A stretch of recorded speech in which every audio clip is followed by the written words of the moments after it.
अर्हन्ताणं नमो सिद्धाणं नमो आयर्याणं नमो अज्ञायाणं नमो लोय शवशाहुणम्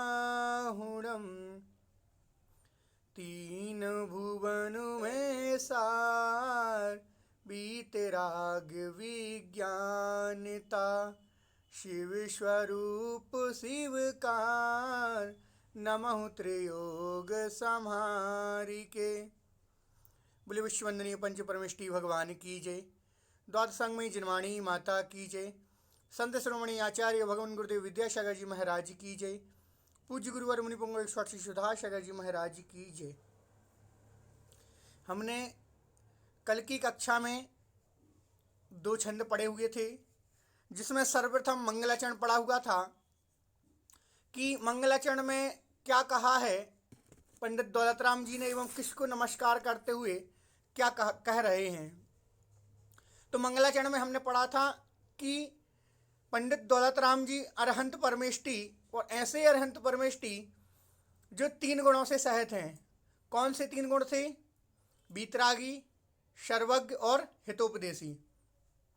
ऐसे 3 गुणों से सहित अरहंत परमेष्टि के लिए नमस्कार किया था और जो हमारे लिए मोक्ष का मार्ग दिखाने वाले हैं और जो हमें मोक्ष तक ले जाने वाले हैं, ऐसे परमात्मा के लिए क्या किया था? नमस्कार किया था।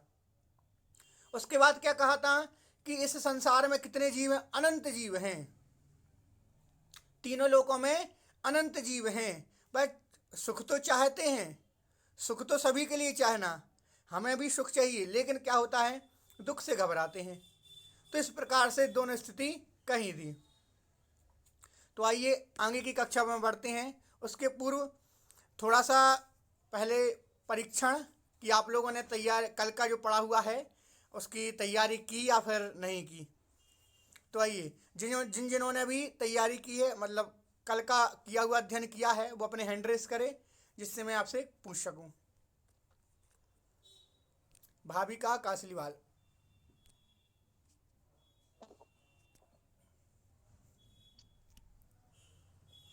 जी महाराज जी, कौन सा वाला सुनाओ? दूसरे नंबर वाला छंद सुनाओ, 2nd नंबर।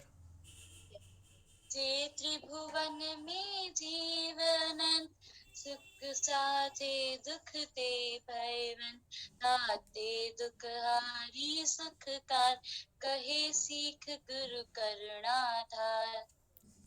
भैया जी अर्थ भी? हाँ अर्थ बोलो। हाँ, तीनों लोकों में अनंत जीव है जो कभी जिनका अंत नहीं होगा। अनंत जीव है जो सुख तो चाहते हैं लेकिन दुख से डरते हैं। और इसके लिए जो गुरु है, उन्होंने हम जीवों पर दया करके दुख को नष्ट करने वाली और सुख को देने वाली शिक्षा दी है। ठीक, बहुत बढ़िया। चलिए और कोई? प्रथम मंगलाचरण का अर्थ जयाजी पाटौदी। आप अपने लिए वहां से अनम्यूट करें। हाँ जी बोलिए। जी हाँ।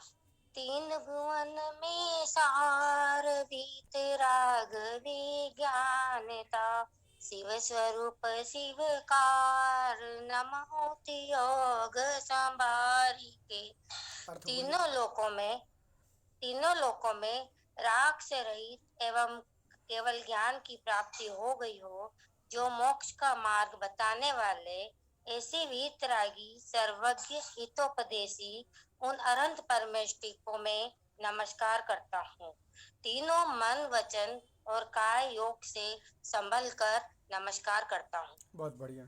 यहाँ पर मन वचन और काय की प्रधानता दी हुई है कि जब हम भगवान को नमस्कार करें तो क्या होना चाहिए? मन वचन और काय तीनों ही बहुत निर्मल होने चाहिए। किसी भी प्रकार का मन में कोई विकल्प नहीं होना चाहिए। इस प्रकार से नमस्कार करते हैं। आइए आगे की ओर बढ़ते हैं।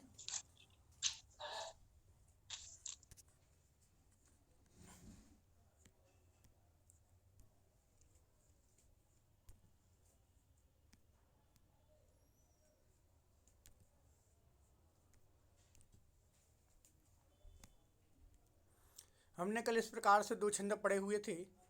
उसके बाद आगे आज तीसरा छंद पढ़ते हैं। उसके पहले दूसरे नंबर की जो भावार्थ लिखा हुआ है उसको पढ़ते हैं। निगोद में इस जीव ने एक श्वास मात्र, एक मुहूर्त, 2 घड़ी अर्थात 48 मिनट का होता है और जिसके 3773 श्वास होते हैं। उनमें यह जीव 66,336 बार जन्म मरण करता है। देखो कितने बार जन्म मरण कर लिया, 66,336 बार। एक श्वास में 18 बार जन्म और मरण करता हुआ, दुख के बोझ को सहता हुआ वहां से निकलकर यह जीव पृथ्वी कायक, जल कायक, अग्नि कायक, वायु कायक और प्रत्येक वनस्पति कायक, ऐसे 5 तरह के केंद्रीय स्थावरों में जन्म लेता है।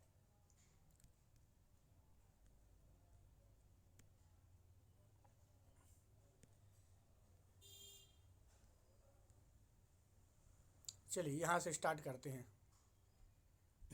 सॉरी, वो उस वाले का अर्थ हो गया, ये तो अर्थ दूसरा हो गया, सॉरी, क्षमा करें। 3 लोक में जो अनंत जीव हैं वे सभी सुख चाहते हैं, दुख से भयभीत हैं। इसीलिए निर्ग्रंथ गुरु ने करुणा के द्रवीभूत होकर दुखी जीवों को ऐसा उपदेश दिया है जो दुखों को दूर करने वाला और सच्चे आत्म सुख को देने वाला है। अर्थात हमारे गुरु महाराजों ने हमें ऐसा उपदेश दिया, किसके माध्यम से? शास्त्रों के माध्यम से। अर्थात उन्होंने ऐसे शास्त्र हमारे बीच में रखे हैं कि जिससे क्या होता है, दुख से तो निकल करके सच्चे आत्म सुख को प्राप्त करते हैं। सच्चा आत्म सुख क्या है? तो सच्चा आत्म सुख तो सिर्फ निर्ग्रंथ अवस्था होकर के, निर्विकल्प होकर के महावृत्ति बन जाओ, उसके बाद किसी प्रकार का विकल्प ना हो, फिर वहां से सुख प्राप्त होने लगता है। तो आइए आगे पढ़ते हैं। गुरु शिक्षा सुनने का उपदेश और संसार में भ्रमण का कारण। अर्थात जो गुरु के उपदेश हैं, शिक्षा है, उसको सुनने का उपदेश एवं संसार भ्रमण का, क्यों हम संसार में भ्रमण करते हैं। तो आइए उच्चारण करेंगे। ताहि सुनो भवि मन थिर आन, जो चाहो अपनो कल्याण। मोह महामद पियो अनादि, भूले आप को भरे मतवादी। बोलिए साथ में सभी लोग। ताहि सुनो भवि मन थिर आन, जो चाहो अपनो कल्याण। मोह महामद पियो अनादि, भूले आप को भरे मतवादी। क्या कह रहे हैं यहाँ पर? ताहि सुनो भवि, भवि अर्थात भव्य जीव। ताहि उसको सुनो, किसको सुनो? यदि पिछले वाले छंद में आ जाओ, पिछले वाले छंद में क्या कहा था? दुख के निकलकर सुख में डालने वाली ऐसा उपदेश, तो उस उपदेश को सुनो। भवि, हे भव्य जीव, मन थिर आन, अपने मन को स्थिर करके। हे भव्य जीव, अपने मन को स्थिर करके इस उपदेश को सुनो। कौन से उपदेश को? जो अभी पंडित दौलत राम जी कहने जा रहे हैं। जो चाहो अपना कल्याण, यदि हम अपना कल्याण चाहते हैं, सभी अपना कल्याण चाहते हैं, नहीं चाहते? सभी कल्याण चाहते हैं, हम भी कल्याण चाहते हैं, आप भी चाहते हैं। तो जो भी जीव अपना कल्याण चाहता हो, इस संसार रूपी समुद्र से बाहर निकलना चाहता हो, तो क्या कहा है कि हे भव्य जीव, अपने मन को स्थिर करके सुनो। क्या सुनो? जो शिक्षा अब कह रहे हैं, जो रास्ता आपको बतला रहे हैं। जो चाहो अपना कल्याण, अर्थात कल्याण का जो रास्ता बता रहे हैं, यदि आप अपना कल्याण चाहते हो तो मन को स्थिर करके इसको सुनो। मोह महामद पियो अनादि। मोह, मोह होता ना, हम सभी मोह करते हैं घर परिवार से, किसी भी वस्तु से अधिक। तो मोह रूपी महामद, देखो महामद, मदरा कह दिया, मोह रूपी मदरा हो गई। कि मदरा के कारण जिस प्रकार से कोई व्यक्ति मदरा इत्यादि पी लेता है तो उसको किसी भी चीज़ का ज्ञान नहीं रहता, क्या सही है क्या गलत है, सारी चीज़ें भूल जाता है और घर परिवार के सदस्यों को भी पहचान नहीं पाता। तो उसी प्रकार से मोह रूपी मदरा को पियो अनादि। हम कब से पीते आ रहे हैं, कब से मोह करते आ रहे हैं? तो कहा हम अनादि काल से इस मोह के जाल में फंस रहे हैं। भूल आपको भ्रमतवादी, अर्थात भूल करके आपको, अपने आप को, अर्थात अपने आत्म स्वरूप को, कि हमारे आत्मा का स्वरूप क्या है, इसको भूल करके भ्रमत भ्रमण कर रहे हैं। भ्रमत अर्थात भ्रमण करना। हम क्या कर रहे हैं, मोह रूपी मदिरा को अनादिकाल से पी रखा है। हम मोह, राग, द्वेष, ये सारी चीजें अनादिकाल से करते आ रहे हैं। सबके सामने कर, सब इतने हमने जन्म ले लिए होंगे, ना जाने कितने जन्म लिए, और आगे ना जाने कब तक लेंगे। तो इसलिए यदि आगे और जन्म नहीं लेना है और संसार में भ्रमण नहीं करना है, तो सबसे बड़ा बड़ा कारण क्या है, मोह। तो इस सबसे बड़े कारण मोह को हमें क्या करना चाहिए, पहले दूर करना चाहिए। दूर कैसे होगा, तो उसको कम करो धीरे धीरे, एक एक कदम से अगर दूर करेंगे तो अवश्य रूप से कम होगा। भूल आपको भ्रमतवादी, इसी मोह रूपी भूल के कारण हम भ्रमत अर्थात भ्रमण कर रहे हैं, भटक रहे हैं, वादी अर्थात व्यर्थ में ही। कहाँ भटक रहे हैं, व्यर्थ में, चारों गतियों में।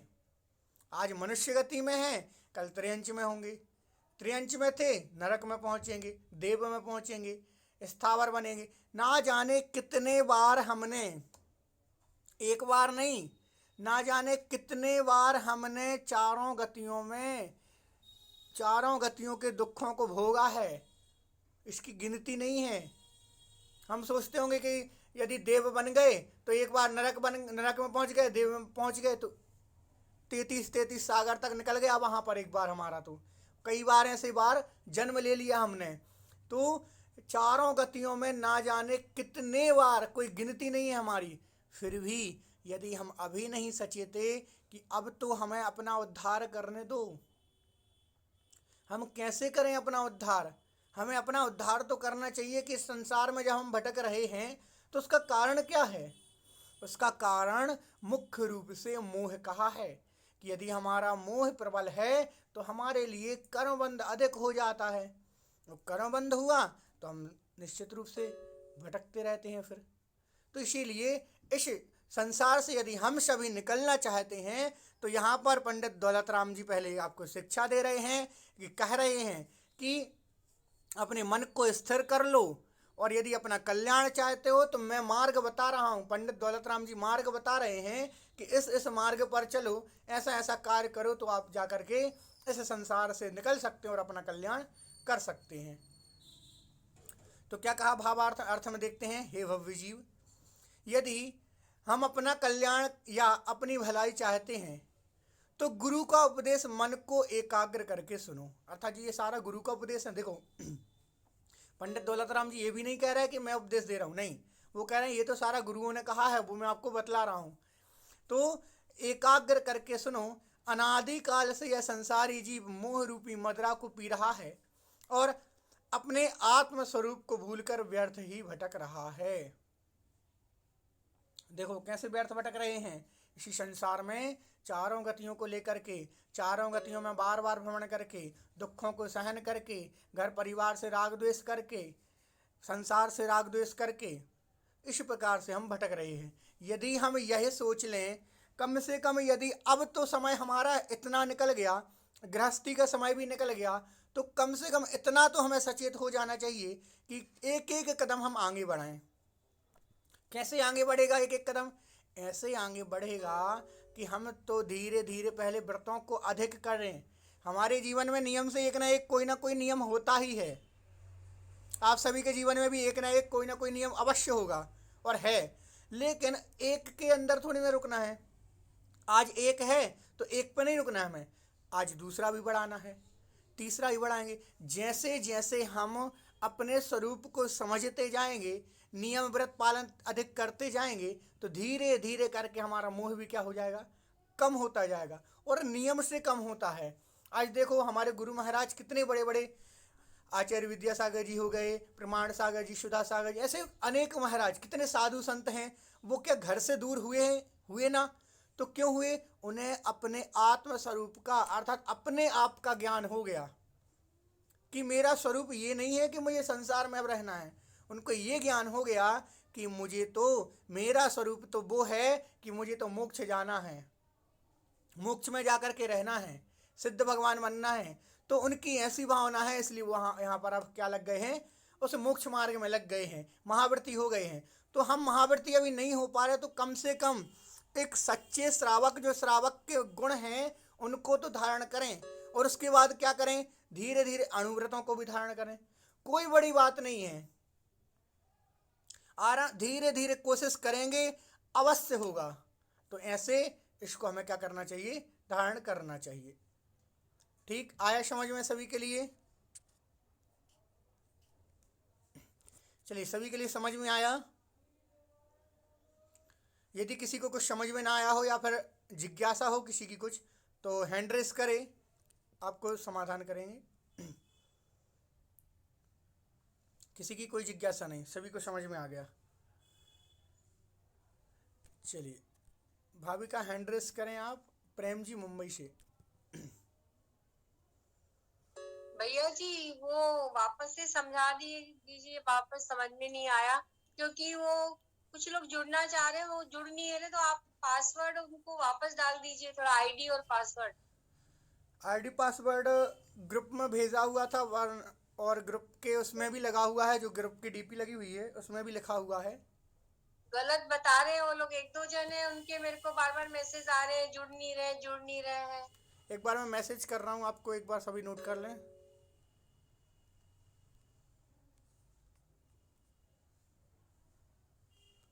ये मीटिंग आईडी है, पासवर्ड और कर रहा हूँ, पासवर्ड देख लें।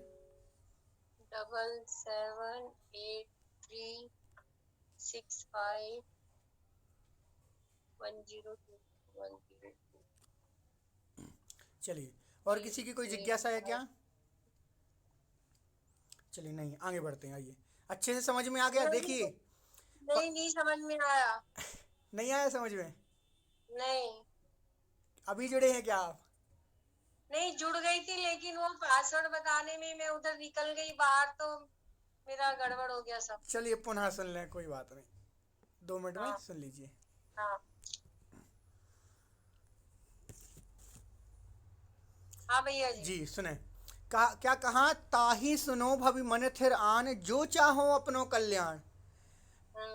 सुनो हे भव्य जीव, मन को स्थिर करके सुनो। क्या सुनो? यहाँ पर शिक्षा कह रहे हैं, जो ऊपर कहा है कि गुरुओं के द्वारा, जो करुणाधारी गुरुओं के द्वारा ये शिक्षा दी गई है, उस शिक्षा को हे भव्य जीव सुनो। जो चाहो अपनो कल्याण, यदि अपना कल्याण चाहते हो तो हे भव्य जीव मेरे इस उपदेश को सुनो, जो गुरु महाराज ने कहा हुआ है। तो पहला कदम क्या कह रहे हैं, उन्होंने ये तो कह दिया कि सुनो, अब बता रहे हैं कि किस कारण से हम इस संसार में भ्रमण कर रहे हैं। तो कहा, मोह महामद पियो अनादि, हम सभी मोह रूपी मदिरा को पी करके अनादि काल से, कब से? अनादि काल से, बहुत लंबे समय तक, ना जाने कितने बार इस संसार में जन्म मरण किया हमने, ना जाने कितने बार चारों गतियों में हम भ्रमण किए होंगे, इसकी कोई गिनती नहीं है। तो किस कारण से भ्रमण कर रहे हैं हम ये सारा? मोह रूपी मदिरा के कारण हमने मोह कर रखा है, हम मोह कर रहे हैं, और आगे भी ना जाने करते आएंगे, तो ऐसे ही संसार में भ्रमण करते आएंगे। इसलिए यदि हम सभी संसार से छूटना चाहते हों, निकलना चाहते हों, तो हमारे लिए सबसे पहला कारण है मोह को दूर करना। मोह को हम जैसे ही दूर करेंगे, वैसे वैसे हमारा धीरे धीरे संसार से विरक्ति का भाव बनेगा। और क्या कहा, भूल आपको भरमतवादी, भूल रहे हैं हम आपको, अर्थात अपने आप के स्वरूप को भूल गए हैं। किस कारण से? मोह के कारण से अपने आप के स्वरूप को भूल गए हैं, भरमतवादी, और उसी कारण से भ्रमण कर रहे हैं व्यर्थ में संसार में। जिस प्रकार से मोही व्यक्ति, अर्थात जो मदिरा से सहित, अर्थात नशीला नशा इत्यादि करके आता है, तो वह अपने घर परिवार के सदस्यों को सही सही नहीं पहचान पाता कि ये कौन है, वो कौन है, उनको नहीं समझ पाता। तो उसी प्रकार जो समझ नहीं पा रहा है, उनके लिए कहा कि वो अपने आप को भी भूल गया है। तो यदि जो भूल गया है, तो वो उसी कारण से संसार में भ्रमण कर रहा है। ठीक, अब आया समझ? जी भैया जी, थैंक यू जी। चलिए आगे बढ़ते हैं। जी। ग्रंथ की प्रमाणिकता और निगोद के दुख। अब देखिए, यहाँ पर चारों गतियों के दुखों का वर्णन होगा। प्रत्येक क्रम से एक क्रम से निगोद का, स्थावर का, त्रस का, सारे जीवों का यहाँ पर एक क्रम से अर्थात चारों गतियों के दुखों का वर्णन प्रथम ढाल में यहाँ पर है। तो हम पहले समझते हैं कि किस प्रकार से किन जीवों को दुखों को सहन करना पड़ता है। हम चूंकि सब देख रहे हैं, हम देखते हैं कि कौन सा जीव किसको कहाँ दुख हो रहा है, कौन दुखी हो रहा है, किसको कैसे दुख मिल रहा है, ये सारी चीज़ें हम देख रहे हैं, परंतु हमें आभास नहीं हो रहा है। तो उसको यहाँ पर बतला रहे हैं कि किस प्रकार से दुख होता है, उसको सुनो और इन चारों गतियों के दुख से यदि बचना चाहते हो तो वैसा कार्य करो जो आगे यहाँ पर पंडित दौलत राम जी कहेंगे। तो क्या कार्य करेंगे तो देखें। तास भ्रमण की है बहु कथा, पे कछु कहूँ कही मुनि यथा, काले अनंत निगोध मजार, बीत्यों एक इंद्री तन धार। बोली सभी। तास भ्रमण की है बहु कथा, पे कछु कहूँ कही मुनि यथा, काले अनंत निगोध मझार, बीत्यों एक इंद्री तन धार। क्या कह रहे हैं यहाँ पर कि तास भ्रमण की है बहु कथा, उस भ्रमण की, किस चारों गतियों में भ्रमण करने की कथा बहुत बड़ी कथा है कि उस कथा को, कहानी को लिखते जाएं, बोलते जाएं तो ख़त्म नहीं होगी कभी। क्यों नहीं होगी? क्योंकि उसमें इतने अधिक दुख हैं, इतना अधिक भ्रमण है कि उसको न कह सकते, न बोल सकते, न सुना सकते, इतनी बड़ी कथा है वो। फिर भी पंडित दौलत राम जी कह रहे हैं, पे कछु कहूँ कही मुनि यथा, फिर भी मैं कछु कुछ थोड़ी सी कह रहा हूँ मुनि यथा, जैसी मुनियों ने कही हुई है। क्या कहा कि मुनियों ने जैसी कथा कहानी कही हुई है उसके लिए मैं कुछ कह रहा हूँ। कैसे? देखिए, दुख तो संसार में बहुत हैं, चारों गतियों के जीवों को दुख भी बहुत हैं।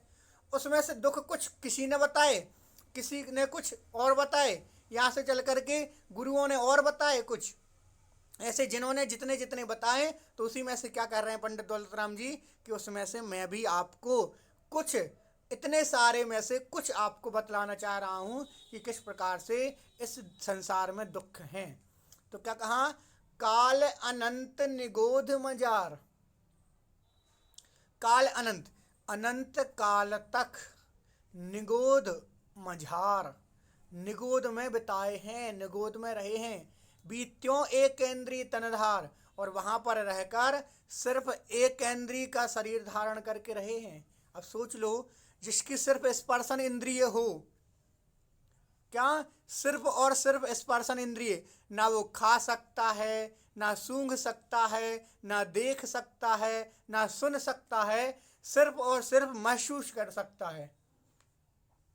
क्यों? क्योंकि सिर्फ और सिर्फ उसकी कौन सी इंद्रिय है? स्पर्शन इंद्रिय। तो एक इंद्रिय के जीव में रह करके अनादि काल से यह जीव निगोध पर्याय में रहा है।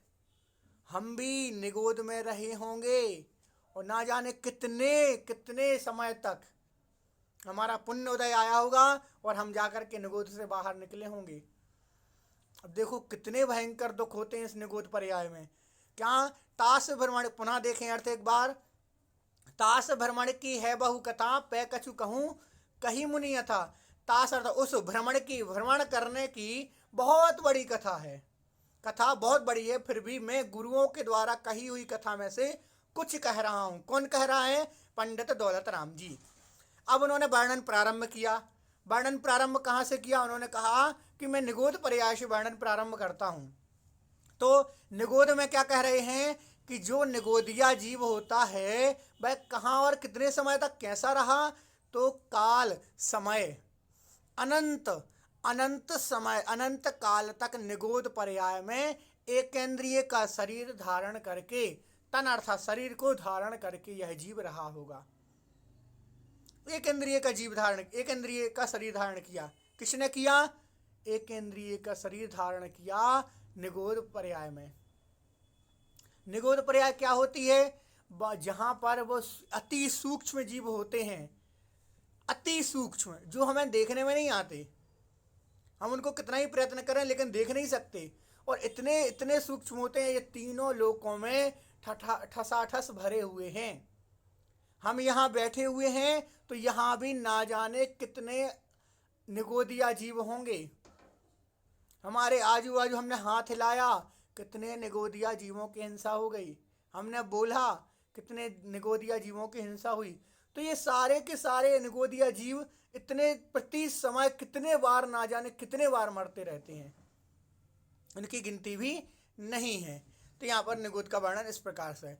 इस जीव के संसार में भटकने की बहुत लंबी कहानी है, तो भी कुछ थोड़ी सी जैसी पूर्व में मुनि जनों ने कही है, वैसी ही मैं कभी कहता हूँ। इस जीव ने निगोद में एक इंद्रिय का शरीर धारण करके अनंत काल बिताया है, अनंत काल तक बिता दिया। नित्य निगोद, इतर निगोद, नित्य निगोद वाला हमेशा उसी पर्याय में रहेगा, इतर निगोद वाला निकल जाता है। तो हम भी निकले हुए हैं, तो ये पुण्य कर्म का उदय आया हमारा, हम निकल करके अब हमसे कम से कम अपना कल्याण तो करें। ये सोचो कि हमारे लिए निगोद से निकाला है, पुण्य उदय ऐसा है हमारा कि निगोद पर्याय से निकला। यदि हम नहीं निकलते निगोद पर्याय से और वहीं वहीं रहते, तो ना हम सोच पाते कुछ, ना कुछ कर पाते। यहाँ तो रह करके भगवान की भक्ति भी कर लेते हैं, यहाँ पे आकर के कुछ थोड़े बहुत नियम व्रत भी पालन कर लेते हैं। यदि यहाँ पर रह कर के भी हम ये सारी चीज़ें नहीं कर रहे हैं, हम यदि अपने धर्म के स्वरूप को समझने का प्रयत्न भी नहीं कर रहे हैं और समझने के बाद उस रूप कार्य भी नहीं कर रहे हैं, तो समझ लेना कि एक बार आप निगोद पर्याय से निकल आए। अब यदि आप निगोद पर्याय में पहुंच गए तो निकलना मुश्किल। संभव नहीं। तो अब विचार कर लो आप स्वयं कि हमें निगोद पर्याय जाना है या नहीं जाना है। जिसको निगोद में जाना है, जिसको निगोद में जाना है, तो वो अपने धर्म के स्वरूप को समझने के बाद भी नहीं उसको आचरण में नहीं लाएगा। और जिसको नहीं जाना है, वो कम से कम थोड़ा थोड़ा थोड़ा थोड़ा करके एक एक सीढ़ी चढ़ के, एक बार में पूरे तो नहीं चढ़ सकते ना, एक बार में एक ही चढ़ सकते हैं, तो एक बार में एक ही चढ़ना है, वरना गिर जाओगे तो फिर लग जाएगी। इसलिए एक बार में एक ही सीढ़ी चढ़ना है। आज हमने कुछ नियम लिए, कल हम और लेंगे, और लिए। हमने श्रावक के गुणों को पालन किया, अणुव्रती बने, अणुव्रत के बाद महाव्रती बनेंगे। धीरे धीरे चलो, आराम से, कोई परेशानी नहीं होती, आराम से व्रत पालन हो सकते हैं। यदि हम मन में ठान लें तो, सोचें तो सब कुछ संभव है। चलिए, आया सभी के लिए समझ में? आ गया भैया जी। जी। और किसी की कोई जिज्ञासा हो तो शीघ्रता से जिज्ञासा हेतु बोलें, अन्यथा एक और छंद पढ़ाएं।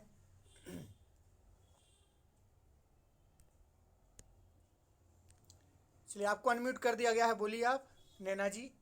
भैया जी, आपने ये बताया कि नित्य निगोद और इतर निगोद होते हैं, हाँ हाँ, तो एक बार इनको भी बता दीजिए क्या होता है नित्य निगोद और इसका वर्णन अभी आगे आ रहा है, आएगा आगे वाले छंद में आएगा इसका वर्णन, उसको मैं वहाँ पर क्लियर करता हूँ।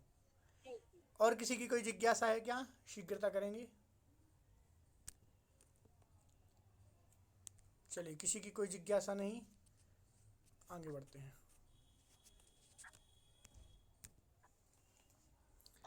निगोद के दुख और वहाँ से निकलने का क्रम, कि निगोद में कौन कौन से, कैसे, किस प्रकार के दुख हैं और किस क्रम से हम वहाँ से निकलते हैं। एक श्वास में 8-10 बार, जन्म्यो मर्यो भर्यो दुख भार, निकसी भूमि जल पावक भयो, पवन प्रत्येक वनस्पति थयो। बोलिए, एक श्वास में 8-10 बार, जन्म्यो मर्यो भर्यो दुख भार, निकसी भूमि जल पावक भयो, पवन प्रत्येक वनस्पति थयो। क्या स्थिति होती है निगोदिया जीवों की? तो कहा एक श्वास में 8-10 बार। क्या? जन्म्यो मर्यो भरो दुख बार। निगोदिया जीव एक श्वास में 18 बार जन्म लेता है और 18 बार मरण को प्राप्त होता है। जन्म्यो मर्यो भर्यो दुख भार, और जन्म मरण के दुखों को दुख भार बहुत सहन करता है। क्या कि एक श्वास में हम सोचें, जरा विचार करो कितने बार वो जन्म लेता होगा, कितने बार मरता होगा। हमने एक श्वास क्या है? एक श्वास है हमारे जो हाथ की नली होती है, ये इसको जो स्वस्थ मनुष्य है उसकी जो नली एक बार में ऊपर नीचे होती ना, तो वैसे एक श्वास वो कहलाएगी। उतने समय में एक निगोदिया जीव की 18 बार मृत्यु हो जाती है और 18 बार जन्म हो जाता है। आपके जन्म और मरण बोलने में ही उसने कम से कम ना जाने कितने बार जन्म मरण कर लिया। आपने बोला उतने में ही, तो सोच लो कि वहां पर रहते हुए कितने भीषण दुखों को सहन करना पड़ता होगा, कितने दुखों को सहन करता होगा निगोदिया जीव, क्योंकि उसका तो सारा जीवन ही किस में निकल गया। अब जन्म मरण हमारे जीवन में तो कुछ है कुछ करने के लिए कि भाई दिन भर की सारी क्रियाएं हैं, लेकिन उनके जीवन में तो कुछ है ही नहीं। वो तो विचार भी नहीं कर सकते, खुद का कल्याण करेंगे कैसे? उनको समय ही नहीं है कुछ सोचने विचारने का या फिर शुभ कार्य करने का, कैसे करेंगे? तो इसीलिए यदि आप भी सोचो कि यदि हम उस पर्याय में गए और उस पर्याय में जाएंगे तो क्या होगा, हम भी ऐसा ही करेंगे। हम भी जन्म मरण के दुखों को सहन करेंगे, हम अपना कल्याण करने का मार्ग ही नहीं ढूंढ पाएंगे। यहाँ तो हमारे पास विवेक है, ज्ञान है, बहुत सारे साधन है सीखने के लिए और संसार से निकलने का उपाय है, परंतु उनके पास क्या है? कुछ भी नहीं है, कुछ भी नहीं है कि वो संसार से निकल जाएं। एक भी साधन उनके पास में इस संसार से निकलने का नहीं है। तो इसलिए ऐसी हमारे लिए निगोद पर्याय में नहीं जाना जहाँ पर 18 बार एक श्वास में जन्म और मरण के दुखों को सहन करना पड़े। प्रति समय उनकी सारी क्रिया वही है, सिर्फ और सिर्फ जन्म मरण और कुछ कार्य ही नहीं है। तो ऐसा ये निगोद पर्याय होती है। उसके बाद क्या कह रहे हैं कि यदि निगोद पर्याय में हम रहें, वहाँ से कुछ पुण्य कर्म के उदय से किसी प्रकार का पुण्य उदय आ गया तो समझ लेना निकसी भूमि जल पावक भयो, पवन प्रत्येक वनस्पति थयो। निकसी निकल करके, कहाँ से निकल करके? निगोद से निकल करके। अब देखो यदि आप निगोद पर्याय से निकल गए तो देखो कहाँ जा सकते हैं? भूमि, जल, अग्नि, वायु और वनस्पति। पृथ्वी कायक, जल कायक, अग्नि कायक, वायु कायक, वनस्पति कायक, इन 5 प्रकार की स्थावरों में आपको जन्म लेना पड़ेगा। कभी आप पत्थर का जीव बन गए, जल का जीव बन गए, वृक्ष का जीव बन गए, अग्नि का जीव बन गए, वहाँ भी क्या स्थिति है? वहाँ भी ऐसा ही सारा है, वहाँ भी एक इंद्रिय ही है और कोई दूसरी इंद्रिय नहीं है। वहाँ भी सिर्फ और सिर्फ स्पर्शन इंद्रिय है। वृक्ष का जीव बन गए, ना जाने कितने वर्षों तक खड़े हैं एक स्थान पर। जल का जीव बन गए, एक जल के स्थान पर पहुंच करके जल में रह रहे हैं हमेशा के लिए, ना जाने कितना समय निकाल दिया वहां पर। तो इस प्रकार से ये 5 प्रकार के स्थावरों में हमारे लिए रहना पड़ता है, अर्थात रहेंगे। कब? वहां से निकल करके। कहाँ से निकल करके? निगोद पर्याय से निकल करके। इसीलिए यदि हम वहां से निकल रहे हैं तो इस प्रकार से इन चक्करों में अर्थात इन घड़ियों में हमारे लिए भ्रमण करना पड़ेगा। कौन से? 5 प्रकार के स्थावरों में हमें भ्रमण करना पड़ेगा। तो इसीलिए इन 5 प्रकार के स्थावरों को समझो कि वहां पर भी जैसे निगोद में दुख हैं वैसे ही वहां पर भी दुख हैं। क्यों दुख हैं? क्योंकि आप स्वयं विचार करो ना कि वृक्ष क्या कुछ कर सकता है?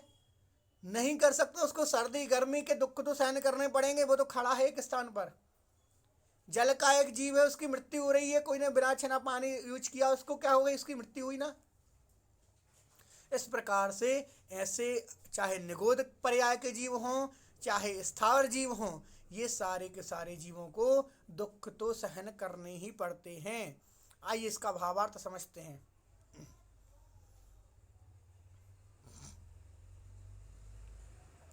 निगोद में इस जीव ने एक श्वास मात्र, एक मुहूर्त में 2 घड़ी अर्थात 48 मिनट का होता है, जिसके 3773 श्वास होते हैं। 48 मिनट में कितने श्वास हो गए? 3773 श्वास हो गए। उनमें यह जीव कितने बार? 66,336 बार जन्म मरण करता है। आपने जितने में कक्षा पढ़ी, अपनी क्लास कितने देर की लग रही है? 45-48 मिनट की लग रही ना? तो उतने समय में एक जीव ने 66,336 बार जन्म लिया और उतने बार मृत्यु को प्राप्त हुआ। ये होती निगोदिया जीव की। एक श्वास में 18 बार जन्म और मरण करता हुआ दुख के बोझ को सहता हुआ वहां से निकलकर यह जीव कभी पृथ्वी कायक, जल कायक, अग्नि कायक, वायु कायक, वनस्पति कायक, इस प्रकार से एकेंद्रीय स्थावर जीव हुआ। तो आप भी यदि नहीं चाहते कि मेरी भी ऐसी स्थिति हो, मुझे भी निगोद के दुखों को सहन करना पड़े, मुझे भी पंच स्थावरों के दुखों को सहन करना पड़े, तो अभी से सचेत हो जाओ। सचेत हो जाओ मतलब अभी से ही ऐसा कार्य करने लगो, अभी से ही ऐसा विचार करने लगो कि अब हमारी दुर्गति ना हो। हमने ना जाने कितने समय तक इस संसार में भ्रमण किया है, ना जाने हमने कितने समय तक इस चारों गतियों को में भ्रमण करते आए हैं, अनादि काल से संसार में भ्रमण करते आए हैं। तो आगे भी यदि नहीं करना चाहते हैं, सोच रखा है कि अब हमें तो सिर्फ निकलना है संसार से, तो यदि सोच लिया है तो आप अभी से ही सचेत हो जाओ और अपने क्रियाओं में धर्म के मार्ग को लाओ और साथ ही साथ में ऐसा कार्य करो जिससे क्या हो? हमारा उद्धार हो, हम अपने आत्म स्वरूप को पहचान सकें और स्वयं का कल्याण कर सकें। ठीक आया? बहुत अच्छे से समझ में। एक बार नित्य निगोद और इतर निगोद और समझ लें आप। एक होता है नित्य निगोद, एक होता है इतर निगोद। जो नित्य निगोदिया जीव होता है वो एक बार जब उसका जन्म निगोद में हुआ, अर्थात वो अनादि काल से निगोद में है और आगे भी अनादि काल तक निगोद में ही रहेगा। नित्य अर्थात हमेशा, निगोद अर्थात निगोद में ही रहेगा। हमेशा जो जीव निगोद में ही रहेगा वो नित्य निगोदिया जीव है। ऐसे अनंत जीव हैं नित्य निगोदिया जीव जो हमेशा निगोद में ही रहेंगे, हमेशा हमेशा के लिए निगोद में ही रहेंगे। क्यों? क्योंकि उनका उपशम नहीं हो रहा है। और हम जो वहाँ पर आते जाते रहते हैं, कभी निगोद से आ रहे हैं, कभी जा रहे हैं निगोद, वो इतर निगोद कि कुछ समय में निगोद में रह लिए, कुछ समय दूसरी पर्याय में रह लिए। तो ये नित्य निगोद और इतर निगोद दो प्रकार से जानना चाहिए। ठीक समझ आया सभी के लिए? अच्छे से देखिए, किसी प्रकार का संकोच मत करें आप कि भैया जी कुछ बोलेंगे, बिल्कुल भी नहीं बोलूँगा। आप तो बोलोगे 4 बार समझाओ, मैं 4 बार समझाऊंगा। मेरा काम तब तक पढ़ाना है जब तक आप सभी के लिए समझ में ना आ जाए, क्योंकि मैं पढ़ा रहा हूँ तो भाई मुझे कुछ तो होना चाहिए कि हाँ मैंने पढ़ाया है। प्रेम जी, मुंबई। भैया जी, ये जो इतर निगोद आपने बताया कि पर्याय चेंज होती रहती है, तो कैसे चेंज होती है? कौन सी पर्याय चेंज होती है इनकी? पर्याय से मतलब आज निगोद में है, कल स्थावरों में आ गया, कभी त्रेंचों में अच्छा। पहुंच गया, कभी मनुष्य में पहुंच गया, पुनः निगोद में पहुंच गया, पुनः मनुष्य आ गया, पुनः नरक पहुंच गया, पुनः निगोद पहुंच गया। बार बार अच्छा। आता जाता रहता है। जी। मतलब सभी पर्याय में जाता आता रहता है? हाँ, सब पर्याय में। सब पर्याय। जी। अक्षरा जी, आप वहां से अनम्यूट करेंगे अक्षरा जी।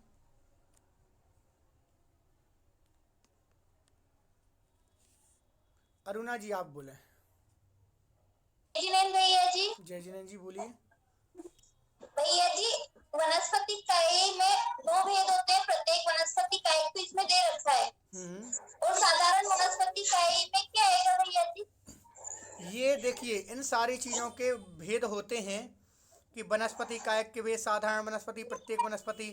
तो इसमें अभी गहन मत जाओ आप, अधिक अधिक विचार करोगे तो अब भी भ्रमण हो जाओगे। लेकिन फिर भी इतना सुन लें आप कि एक साधारण वनस्पति, एक प्रत्येक वनस्पति, मतलब जो अलग अलग प्रकार से उत्पन्न होते हैं वो साधारण में आ जाते हैं।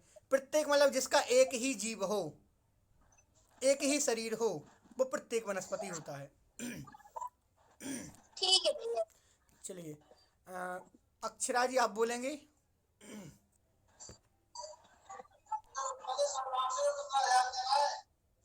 अक्षरा जी आप बोलेंगे। कल्पना जी आप बोलें। कल्पना जी वहाँ, हाँ बोलिए। जय जिनेन्द्र जी बोलिए। भैया जी ये है ना सभी चीजों में सम्यक दर्शन होता है, जैसे निगोदिया नित्य निगोद इतर निगोद सभी चीजों के सम्यक दर्शन होता है क्या? तभी वो बाहर निकलेंगे क्या? आपकी आवाज़ क्लियर नहीं आ रही, एक बार पुनः बोलें। भैया जी सभी जीवों के सम्यक दर्शन रहता है क्या? सभी जैसे जीवों, ये नहीं नहीं नहीं, सभी जीवों का सम्यक दर्शन नहीं कह सकते। आज हम सभी बैठे हुए इतने जीव, इनमें से ना जाने किसका सम्यक दर्शन है किसका नहीं है, ये तो हम भी नहीं जानते। निगोदिया हाँ जीव है, मैं ये कोई भी कह रही, जीव है, किसी का है किसी का नहीं है, ये हम नहीं जान सकते। जैसे निकलते हैं ना निगोदिया में से बाहर निकलते हैं तो उनका उनको उस टाइम पे कुछ तो होता होगा ना उस टाइम पर। अब देखिए ये तो पुण्य कर्म है या फिर आयु का समय है, जो जितने समय की आयु बांध करके गया था वो उतने समय तक निगोद में रहेगा। हाँ हाँ हाँ ऐसा होता है, इसमें कोई सम्यक दर्शन का विशेष वो नहीं है, क्योंकि हम सभी मनुष्य हैं, हमने जितने समय की आयु बांधी है उतने समय तक रहेंगे। अब इससे सम्यक दर्शन का क्या क्या कनेक्शन है, कोई भी कनेक्शन नहीं है। मैं ये कह रही थी कि सभी मतलब निगोदिया में से मतलब मैंने कि उसमें ये ट्रस्ट है स्थावर जीवों में से ही आते हैं निगोदिया में से निकल के निगोदिया से। ये मुख्य है क्या? नहीं कोई से भी रेंज में किसी भी मतलब 5 इंद्रियों में से कहीं भी जा सकता है। देखिए जन्म मरण के लिए किसी भी प्रकार का न सम्यक दर्शन कार्य करता है न मिथ्यात्व कार्य करता है। ये तो आयु कर्म कार्य करता है कि किस आयु का बंध हो रहा है और कहाँ पर जन्म लेना पड़ रहा है। आप जैसे स्वयं से विचार करें, जैसे आप हैं वैसे ही अन्य जीव हैं। हाँ आपका सम्यक दर्शन है तो ये जरूरी तो नहीं है कि आप सम्यक दृष्टि होकर के नरक में नहीं जा सकते या फिर त्रियंचों में जन्म नहीं ले सकते, या फिर ऐसा तो नहीं है कि हमारा यदि मिथ्यात्व है तो क्या हम देवों में नहीं जा सकते, बिल्कुल भी नहीं, इससे कोई कनेक्शन नहीं। ठीक है। जी, और किसी की कोई जिज्ञासा है क्या, शीघ्रता करेंगे।